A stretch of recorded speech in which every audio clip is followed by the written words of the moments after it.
let's jump into take us to running backs. Yeah. Let's jump into the running backs, and we'll dive in here and run through it. So we have some interesting names. We have Jonathan Brooks and Trey Benson. Have you any, I guess, out of those guys, who is your preference in terms of outlook at the NFL level? And then have you any long-term bold predictions for those guys? Yeah. So at the running back position, I've got a big two, top tier, really pretty excited about both of those running backs. And after that, it gets very murky to me. And I'm always interested when, at the top, how are they comparing for you versus other previous years running backs? Are they a long way behind, or are they somewhat comparable? I compared it to, 2021. I said Jonathan Brooks was like a really poor man's Breece Hall, but still great. It's just Breece Hall is my RB1 in Dynasty. And then Trey Benson would be like Kenneth Walker, like equivalent, or maybe a touch below. And then like the rest of the class is kind of similar, where it's like a bunch of question marks. Maybe one guy turns into a Rashad White, but outside of that, I don't see much fantasy utility. But ultimately, I had Brooks ahead. I liked both, but Brooks wins out because he has the best 3-down potential in the class. Maybe he's like the only running back with legitimate 3-down potential. And so in a PPR league, targets are worth 2.5 times as much as a carry for fantasy running backs. So that's a big advantage over Benson, but I really liked him. So Scott, I've been thrown off by the blasphemy of mentioning Breece Hall in this conversation, but he did say per man's Breece Hall. But I mean, differentiate. There's a difference. Shawn doesn't know anything about per man's Breece Hall. It's just Breece Hall and then nothing else. Yeah, wait, where do you have Breece Hall? I feel like we could say a rich man's Shawn Siegel almost as accurately as a poor man's Breece Hall. I mean, come on. No, give us a big bold prediction for Brooks then, after the positive notes you've had. So I had him. Basically, the analytics argument was just like he was 90% Bijan Robinson last year, which is insane because Bijan was like, my model said, the best running back to come out since Saquon Barkley.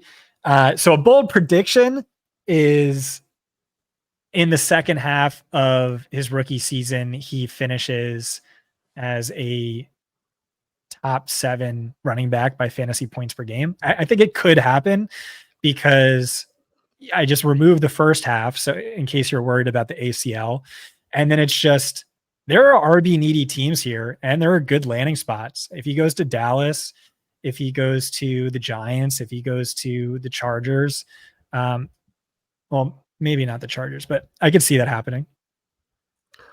So would it be accurate to put words in your mouth and say you have the 108, Adunze is gone, like don't reach for JJ McCarthy, don't take Brian Thomas, take a running back. You can take a running back in the first round.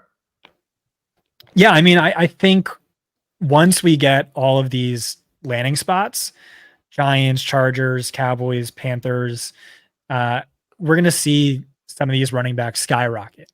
And I think most likely to be one of the top 2 running backs drafted and get this landing spot and do well there are these top 2 running backs. So I could see, I don't know where Benson is now. I don't know where Brooks is now, but if they're like early round 2, I could definitely see them super flex sliding into that 108 or a 1 QB sliding to 105. And I might prefer them to Brian Thomas Jr. The only thing I'll say is I have to take JJ McCarthy at 108, and I've got him in that tier just because the fantasy points draft guide has him QB1 in this class. I don't feel great about it, but Brett Whitefield, who's the sharpest film mind I know, does. So for me, it's that top 8 tier right now pre-draft. So when we get to the second group, you mentioned it being murkier. Is it fair?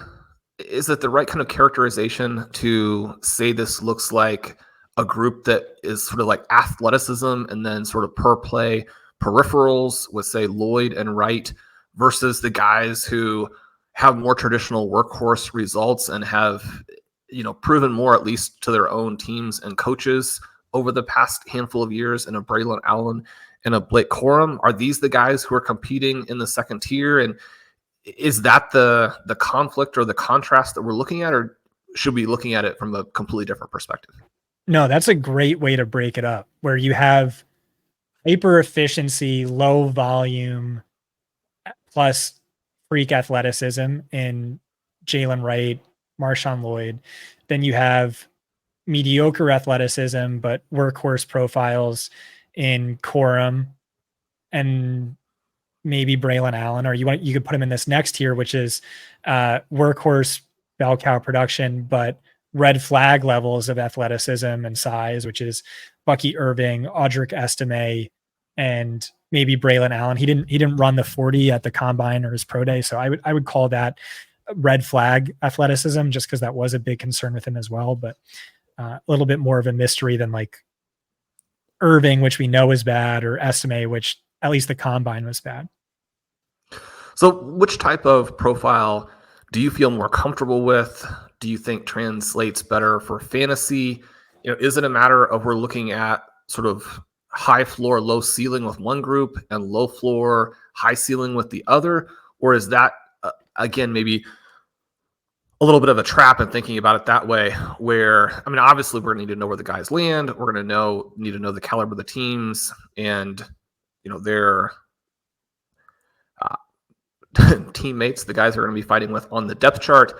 And yet, I mean, some of the guys seem like they're more landing spot dependent, and other ones may be resilient in the face of that, in part because there's almost no scenario in which they could actually give you volume.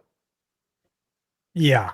I think it depends. Like, there's a balancing act there, and I think it depends on the player. So like, and like it's all really just like a projection of volume in my mind, because volume isn't everything when it comes to fantasy running backs, but it's like close to 95%. It feels like sometimes. And so like, that's what we want. We want high-end draft capital because it yields in more touches. We want premium talents, if there are any in this class, because it results in more volume. We want good athleticism and ideal size, because for the same reasons. So like Jaylen Wright, it could be because he has like ideal size, freak athleticism, hyper efficient last year, but I struggle to see him ever being a volume running back at the next level. To me, he's just Tevin Coleman. He's one of those guys who's forever capped at 8 to 11 touches per game, with most of those coming on the ground. And the coach puts him in when they're hoping for an explosive play, but they don't really trust him in any other capacity. They don't really trust him against stacked boxes. He saw very little looks against stacked boxes last year. It was all against light front. So his production was a little fraudulent. He has vision issues on tape, according to Brett Whitefield. So like, that was a player where I kind of didn't see it. MarShawn Lloyd, a little bit more. You can make some excuses for the late breakout. He didn't have like the counting stats that come close to some of the other running backs, but he was on like a super pass heavy team with the best quarterback in college football, and the efficiency was off the charts.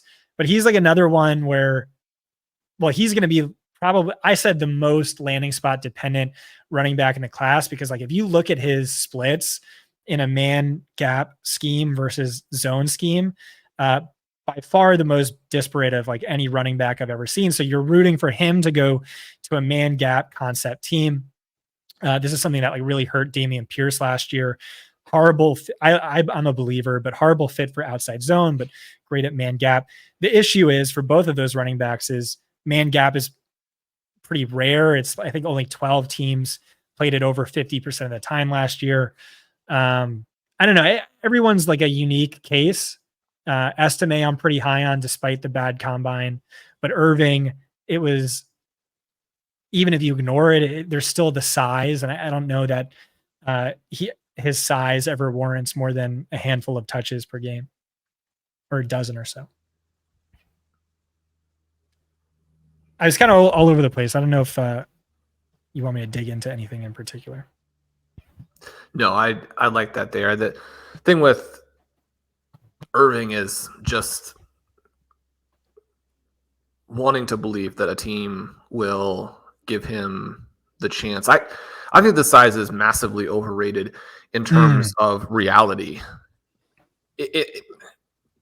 And when I say reality, what it actually does for NFL teams. Now, what it means to NFL teams is a lot. And so you're looking for a very outlier type of situation to find an opportunity for a back like Irving to do what his collegiate production would suggest he could actually do if you were to trust him. If he were 12 pounds heavier, he would have been my RB3 instead of my RB8. So yeah, maybe I'm just massively overreacting to that. But that was the big concern, was just, it's typically running backs of that size don't get the volume. But I mean, like, numbers were off the charts in college. He did get that volume in college. And we talked about it with the wide receivers, how the NFL is kind of trending towards smaller wide receivers. You're seeing that with tight ends. Sam Laporta knocked for his size. Brock Bowers is the same size. And maybe they're going the same way with running backs. You know, look at Devon Achane last year. Certainly a possibility, something to think about. You mentioned Estime a minute ago, so maybe this is all going to blend together, but there isn't a particularly clear third tier in this running back class. But the likes of Estime, Will Shipley, Ray Davis, you might even have an Irving in there. What are some of your thoughts in that next group? Or is there any other names not mentioned there that you think that should be higher than the players that we've talked about so far on today's show? Yeah, I had Shipley 10, Ray Davis 11, and then Estime 5. So definitely much higher. He set the Notre Dame record in rushing touchdowns last year, led the FBS in yards per carry. You could stack up his numbers against Kyren Williams, and he like smashes Kyren at least on the ground. And he had like identical offensive line play when either running back was at Notre Dame. Some upside as a pass catcher, tied for the class high in career yards per target. Key stat for Estime is he faced stack boxes at the second highest rate in the class, easily led the class in box adjusted yards per carry. The big knock on him is obviously that combine, much like it was a big knock for Kyren Williams. Yeah. But his pro day was much better. 4.61 40-yard dash. Would have bumped him up from a red flag Spork score, my custom athleticism model, from 32.1 to 53.8. So like just about perfectly average. And he, like I said, Shawn, you know, like I probably underrate athleticism, but the good news for Estime is, if he's a perfectly average athlete, like that's not as important to me as, you know, how insanely productive and efficient he was. He's also like my type. Like every guy has a type. Some like him tall or short or thick or skinny, you know, and like my type is definitely Estime, which is big, thick, powerful, explosive, agile for his size, but lacking in top end speed. Graham Barfield tells me I have a plotter fetish, but Estime is definitely my type. So I like him a lot.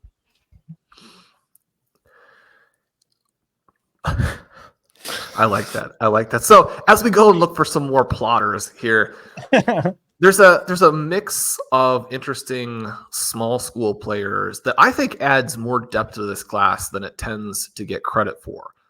But it's going to be more difficult to evaluate these players because they're not facing the same caliber of defense. So everything that you have to do is going to be filtered through that. At the same time, we've certainly seen small school players who had immense volume and then, you know, tested okay athletically, go and perform well at the NFL level. So as we're looking at these players, do you feel like you've got a good read on, say, a Dylan Laube, a Kimani Vidal, Davis, Jaden Shirden, Rasheen Ali, Frank Gore Jr.? I mean, all of those guys, and in part because they have played against a lesser caliber of competition, put up some pretty interesting peripherals and maybe are more in that workhorse vein than some of the guys who will go ahead of them. Yeah. So my model just like absolutely hates non-power 5 running backs. Really hates FCS running backs. Laube to me was just like, maybe there's a 10% chance he could be the next Danny Woodhead, but he was below average as a runner in the FCS. So like, I personally just kind of wrote him off. Like, I'm chasing bell cows with every down potential. To me, just looks like a scat back without much upside. I could be wrong, but to me, like I didn't really dive into Kimani Vidal as much as I should.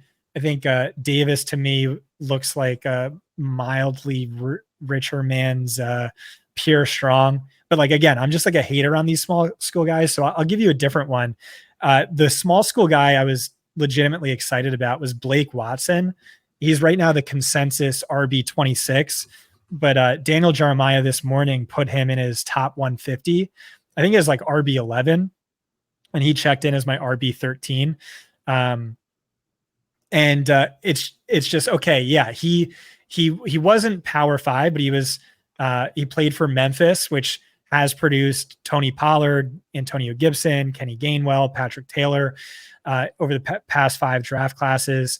Great 3-down potential, 103.5 rushing yards per game, 39.7 receiving yards per game over his last 20, like even above Jonathon Brooks, who, remember, I really liked his 3-down potential. And then in both 2022 and 2023, he wasn't just like hyper efficient. He was freakishly efficient. Second best ever mark in 2022 by missed tackles forced per touch.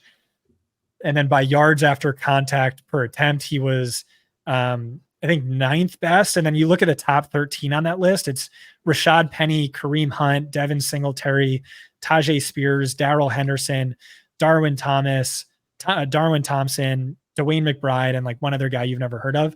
And I know that like those names sound gross, but it's like when you're bucketing off for group of 5, like that's a really good list. It just means like, like group of 5 guys almost never hit, but it's like, hey, who knows? Maybe he could be a Devin Singletary. So he was my favorite deep sleeper. Also athleticism, really interesting. Like his pro day burst score would have been the highest ever by a running back. And then really fast 40. He's just undersized. He's also really old, and there's some other red flags, but I don't know. I just like the upside argument on him. And we do like to throw this question in about the pro day. You referenced on a couple of these guys being pretty meaningful. You like to use that in your custom athletic score. You find that you get better results with that? I only use it if there's not a combine, or if I can or if the numbers were dramatically different than the combine, then I just kind of note it. So that's what I did with Estime. This was a non-combine invite. Like those guys almost never hit, but so pro day numbers are also, I think, like more legit now than they used to be, because Dane Brugler puts out his The Beast, and he sources directly from multiple NFL teams and then takes an average of those numbers. But yeah, like if you look up on our site, fantasypoints.com, and check out where I have Spork listed, I only count official times, and I just have unofficial as background within articles. Well, it's cool to hear about that. It's sad to remember Darwin Thompson and what never manifested there. I was a big believer. Yeah. We'd love to do another 15 minutes or so on running backs, but it's time for the tight ends. Colm, who do we have here after Blake Bowers?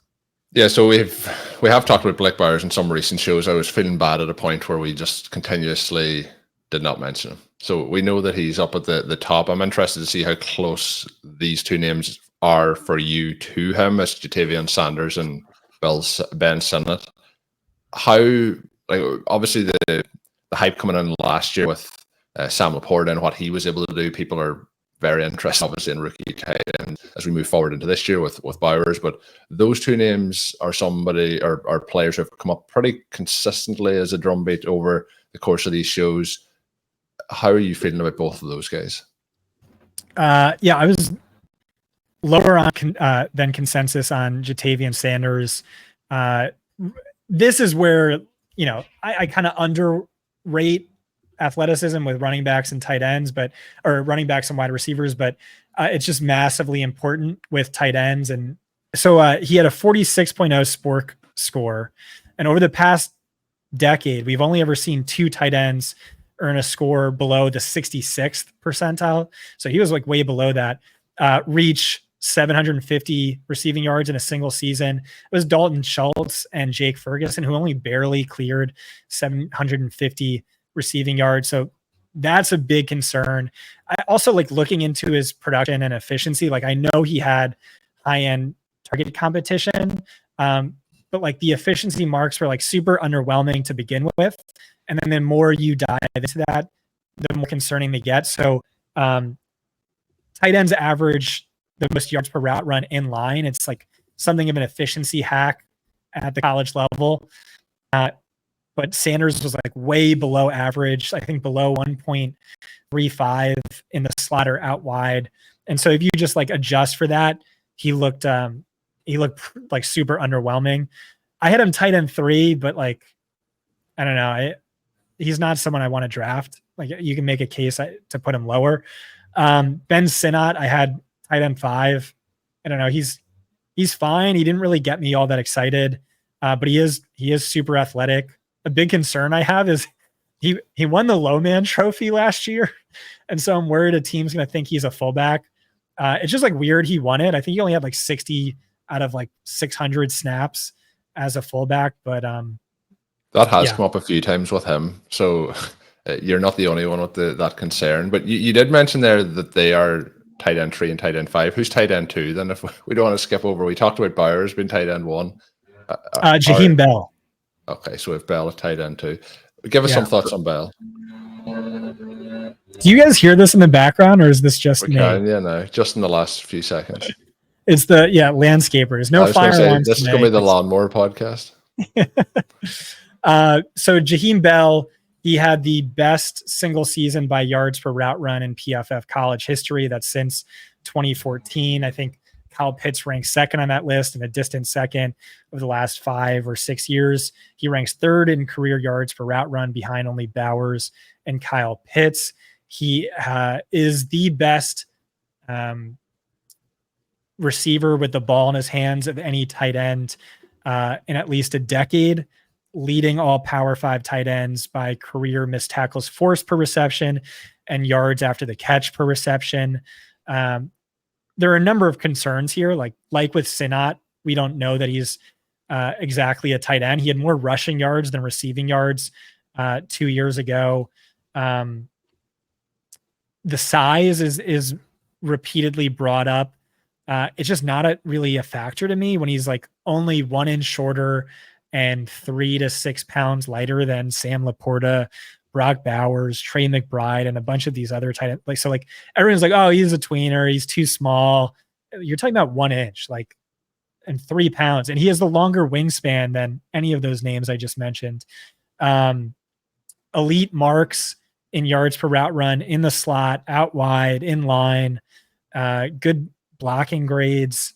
I don't know. I end 2 and I feel good about it. I've tried this year to hedge more against projected draft capital, but I just felt like I wasn't being honest. It's easily the tight end 2 analytics profile. And we'll just have to wait and see. But right now I think he's like consensus tight end 10. So, and athletically he was good too. Like Spork liked him despite the gap in size. Third fastest tight end in the class. Yeah, I mean, how does he get to be tight end 10?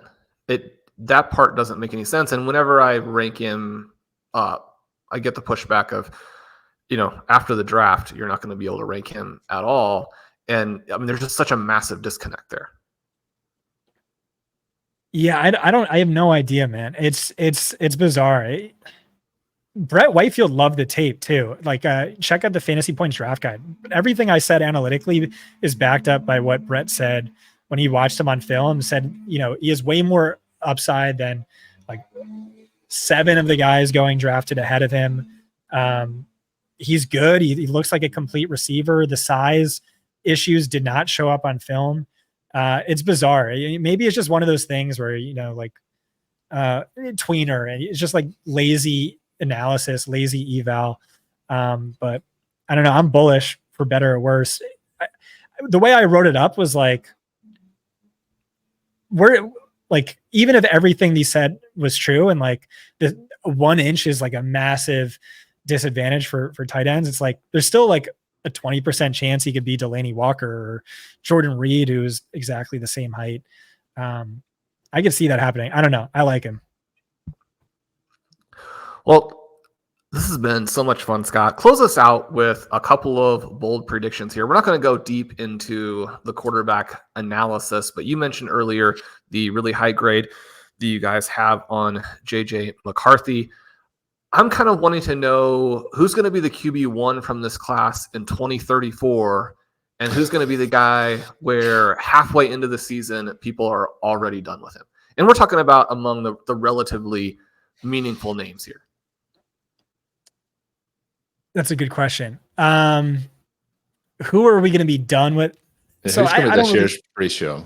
That's basically the question. Bryce, I don't know, man. I can't do that just because like analytically, I'm not seeing anything predictive for quarterbacks, but you want a hot take. The hot take is it's going to take years for Caleb Williams to beat out Jayden Daniels by fantasy points per game. 2028 maybe is the first year that Caleb Williams averages more fantasy points per game than Jayden Daniels. That's my hot take. What about May in there as well? I mean, are we going to have Daniels and May settle in this? And again, it depends on how your format scores quarterback play, but settle in that 25, 26 point per game range, and Williams settle in that 22, 23 range. And I mean, you're basically saying that 5-6 years from now, the Williams enthusiasts are going to be still pointing, to 2 or 3 years down the road from that, where their guy ends up being more valuable. You mean like Trevor Lawrence, right? Well, I hope that we don't get in the Trevor Lawrence situation. I think that we're talking about infinity when Trevor Lawrence is actually valuable. So, all right. So my the way I'm breaking down quarterbacks analytically is I just go off of projected draft capital, Brett Whitefield's film score, and then I tweak based on rushing upside. But like Brett did not like Drake May. Brett was like, this is Carson Wentz. He did not like Caleb Williams. He was like rich man's Johnny Manziel. This is his QB2 in the class. He loves JJ McCarthy, but it's like, what's the rushing upside? And like, you're kind of on an island with that. I think Nix and Penix are underrated right now just because I had Jim Nagy on my podcast. He said he talked to NFL teams. He thinks Penix goes mid round 1. Nix goes late round 1, but there's a chance like Denver makes a move for him, which would be a sick landing spot. So those guys are undervalued now, but I kind of just throw my hands up with the quarterbacks. My bold take is I don't know why Jayden Daniels isn't in the QB1 conversation. It's like people are like, well, his ceiling is Lamar Jackson and his floor is Justin Fields. And I'm like, that's freaking awesome. Justin Fields was a mid-range QB1 every time he started, and he sucked ass, right? And so like you're telling me his floor is guaranteed mid-range QB1 every game he starts, or he's Lamar Jackson, who's like, it's hard to see MVP. Caleb Williams ever touching that rushing upside. Yeah. This has been awesome, Scott. For listeners, obviously they can check you out on Twitter at Scott Barrett DFB, but you also mentioned your podcast and obviously fantasypoints.com. They can find your work there, but have you got anything coming out, pre-draft, post-draft in the plan, or you want people to check out? Yeah, check out the rookie running back, wide receiver, tight end articles. As you're watching the draft and see names come off the board, you can just search those articles. After the draft, I'll have my post-draft rookie rankings. I'll go like 50 deep for Superflex, tight end premium, and 1 QB. And then I'll do my annual post-draft presser review where I legitimately just watch like 90 hours of post-draft press conferences and take notes and come up with the most actionable fantasy takeaways. Final look at the running back class for the 2024 NFL draft. Before the draft, we will be talking about them, of course, after the draft as well. We are going to be joined in just a moment by Scott Barrett of Fantasy Points. We're going to go through some of his thoughts on the running back class, what he thinks of the upper end, and he has some interesting later names as well to bring to your attention as we go through it. We'll have some thoughts on the tight ends, and we'll finish off with a couple of bold predictions for the running back position with Scott. But Shawn, we are just days away, maybe by the time the listeners are listening to this, hours away from the NFL draft. Day one, obviously, we're going to sit back to get in the action, but Shawn and Ben are going to have Stealing Bananas live over on the RotoViz YouTube channel. It is available in the show notes to find the channel and subscribe. We are closing in on 3,000 subscribers over there. But Shawn and Ben will be on the Friday of the draft. And who better to fill you in a little bit more on the information than Shawn Siegel. I know Shawn is still a work in progress, but what's the early outline for the show? Yeah, well, the day two, Stealing Bananas has probably been, I mean, you forget about some of your other very favorite activities when you're in the moment. So I'm sure there are others that do at least somewhat compare, but it has been one of my favorite times of the last 2 or 3 years, being able to stream day two, rounds 2 and 3 with Ben Gretsch on the RotoViz YouTube channel, a special edition of Stealing Bananas. It's so much fun. You've got to be ready. You've got to be prepared. And then you have all of these surprises still, to where, you know, somebody who looked like maybe not even a priority UDFA, but just an undrafted player sneaks into the back of round 3. Then we're all scrambling on that one. That is a lot of fun. But no, we get to see where these guys are going to go off. Day 2 is really where it is from a fantasy football perspective. You're going to have a huge chunk of the fantasy relevant players come off the board that day. We'll find out the landing spots. Ben and I will give our reaction to that live column. We're hoping to put some of those on the Stealing Bananas regular feed as well, so you can get that in the audio version later if you can't, or for whatever reason don't want to jump in with us as we do it live. But that is going to be a fun time. We're going to have some great content out on the site during day 1, and then Colm, the 3rd volume of the rookie guide, comes out at the end of this weekend, right? So you'll be able to get our post-draft mocks and rankings, any instant analysis that we have there, to have you completely and totally ready for your rookie drafts that for some leagues are going to start almost instantly. Colm, that'll be available to the purchasers. We've had a huge and fantastic response to that guide this year. It's been one of my favorite projects. If you haven't purchased it, all 3 episodes, or all 3 editions, I should say, are available for the price of just $20. And there are some coupons for site subscriptions as well. And so the overall product to the price to what else it does for you, I think is pretty fun. So go ahead and grab that. But Colm, today on the second episode with Scott, we're going to get running backs, we're going to get tight ends, we're going to get some QB bold predictions at the end. Stick around for all of that. And yeah, let's jump right into it here.